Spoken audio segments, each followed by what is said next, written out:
Пророссийские силы на Херсонщине организовывают массовые акции. В селе Атамань они вывели на улицу местных жителей, чтобы протестовать против нахождения там добровольческого объединения «Аскер», которое контролирует ситуацию на границе с Крымом после окончания блокады.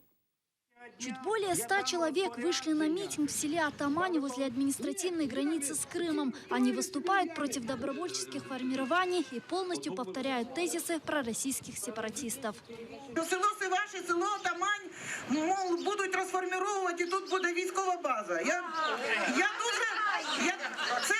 Це бред.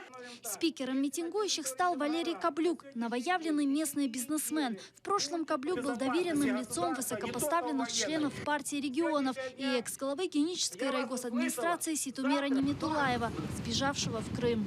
Они работали, когда летят пули. Как я буду смотреть их родителям? На сегодняшний день предприниматели, которые занимаются этим, приостанавливают свою деятельность. Митингующие настаивают, что недавний теракт в Новоалексеевке связан с присутствием в регионе формирования «Аскер», которое контролирует ситуацию на границе после окончания блокады. Мы здесь находимся для того, чтобы защитить целостность Украины. И анализирую ситуацию. Смотрите, взрыв в Новоалексеевке, в тот же день стрельба в Новотроицке, потом организовываются вот такие мероприятия здесь. Что происходит? Что происходит? Не надо связывать это все в одну кучу. Ось кажуть, у Чангарі багато чужих людей. Не зрозуміло, звідки вони. Ось кажуть, що сільрада вже веде мову про те, щоб нас віддати у цьому кримсько-татарському об'єднанню.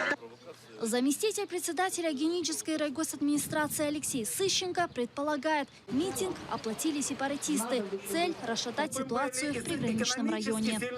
Митинг, с моей точки зрения, не более чем провокационный процесс, не более чем провокация, которая призвана дать картинку либо же на Россию 20, либо на телеканал «Россия-24», либо на другие какие-то провокационные каналы.